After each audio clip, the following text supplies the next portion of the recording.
With all the different railways, trains and service options available throughout Central and Western Europe, there are countless possibilities for creating the European train journey that's right for you. Again, it depends on what you're looking for and what your travel needs are. Here are 5 potential itineraries that you can take. Number 1. Switzerland. The Swiss railway network is the densest in Europe, covering approximately 3,241 miles or 5,216 kilometers of railway.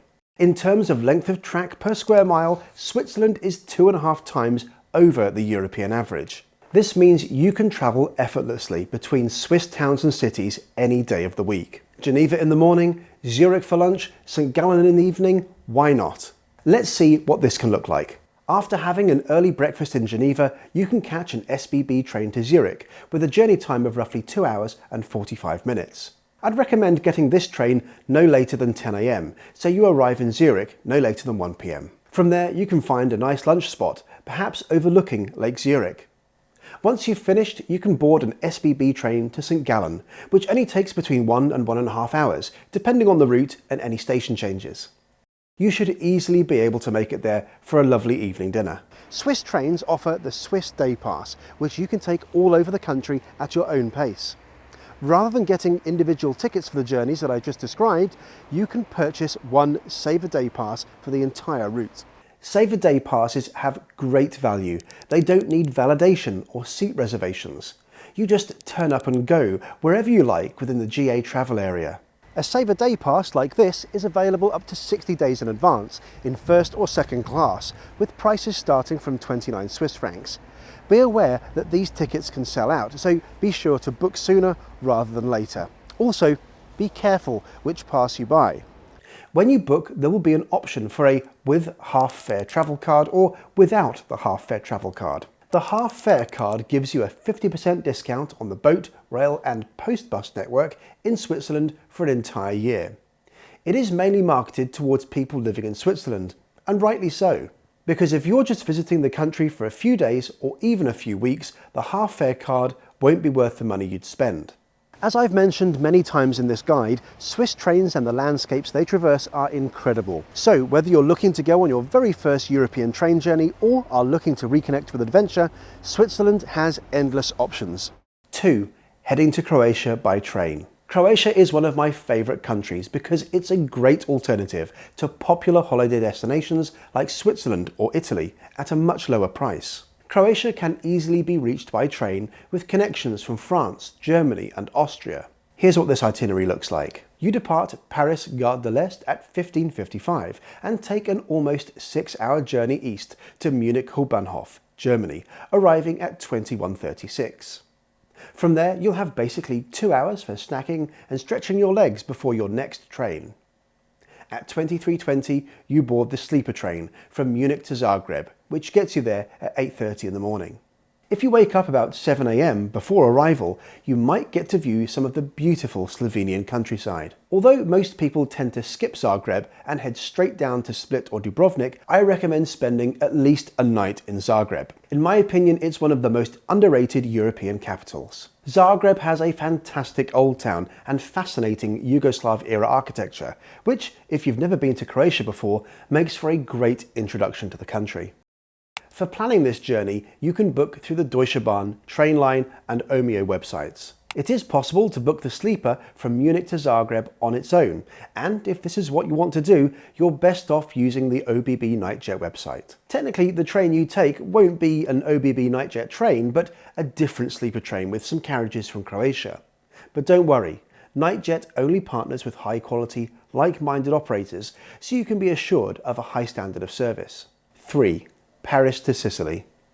This is one of my favourite itineraries. On this journey, the train actually boards a ferry between Sicily and mainland Italy. This is Europe's only remaining passenger train ferry that operates all year round, so it's quite a unique experience. You'll want to leave Paris Gare de Lyon at 07:26 on a Frecciarossa, which has 4 classes of travel. From basic economy to luxury executive class, with prices to match the level of service. Much of this route is on dedicated high-speed lines, but the highlight is the long, slower section through the Alps, which takes several hours. The entire journey takes almost 7 hours in total. you arrive in Milan in time for a late lunch or an early dinner, and then catch the 20:10 departure heading to Palermo and Catania to head to Sicily. Want more luxury in the sleeper? Easy. Take a high-speed Frecciarossa Milan to Rome and get the 20:31 departure to Palermo with ensuite XL Soir sleepers available from €150. Paris to Milan is a Frecciarossa train, and it can be booked via Trenitalia or the third-party operators we've talked about earlier. The Milan-Sicily leg of the journey can also be booked via the Trenitalia website or those third-party sites we mentioned earlier. And remember, this won't be the fastest way to get to Sicily, but it will be an experience you won't forget. 4. Paris to Vienna by sleeper train. Another great route starting in Paris is boarding the night jet in the evening and waking up all the way over here in Vienna, ready to explore a new city, culture and country. This is a great option because you can explore two very different European cities on the same trip and you don't lose a day of travel time. Even if you took this route by plane, you'd lose a morning or afternoon for a journey that would take in excess of 5 hours. This 14 to 15 hour journey departs from Paris around 7 p.m, passing through Strasbourg, Munich, Salzburg, Linz and St. Pölten before arriving into Vienna around 10 a.m. And after an opportunity to sleep, you will feel ready to kick off your adventures in Vienna.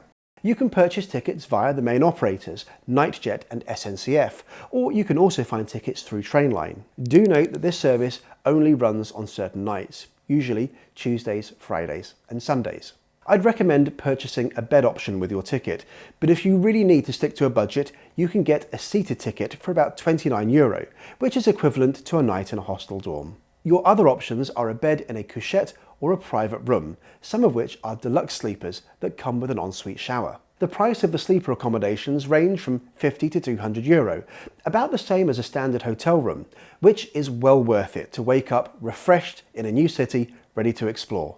Book this OBB NightJet train in advance to secure the best price and be aware that they do sell out. When booking, remember to look at the prices on both third-party ticket sites and on NightJet's own site. 5. City hopping around Europe. Because the railway system across Europe is so great, my last suggested itinerary is crisscrossing the continent and taking in several of the major cities in one go. For example, to film this guide, we started in Paris, made our way to Frankfurt in Germany, and ended in Zurich in Switzerland. In 5 days, we visited 3 cities in 3 different countries, which is not something that can be done easily on any other continent. An itinerary that I recommend for this type of adventure is Paris, Amsterdam, Berlin. These cities have their own unique charms, which means you can easily spend 2 or 3 days in each one before moving on to the next city. Paris to Amsterdam is doable via the Thalys high-speed service, which gets you there in just over 3 hours. This train has 3 travel classes, which gives you plenty of choice for how much comfort you want to pay for. Again, those options are Standard Class, which is your ordinary second class. There's Comfort, which involves seats in a first class carriage, but no service. And then there's Premium, seats in a first class carriage with hot meals and attendant service. After some time in Amsterdam, you can then take the high-speed ICE to Berlin, which takes about 6 hours. This is a full-service express train and contains a restaurant car, which I definitely recommend visiting. To purchase tickets for the Paris to Amsterdam leg, you can book through Thalys itself or through Trainline or Omeo. And for the service between Amsterdam and Berlin, you can book through Deutsche Bahn or NS International, which is the national Dutch railway service. But be aware that you can't choose your seat when booking through the Dutch company's website.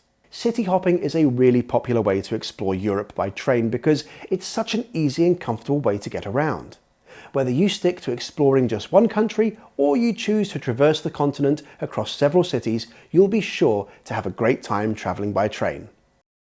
I hope these itineraries have given you some inspiration for the types of journeys you can take and provided you with the confidence to tailor your very own European train adventure.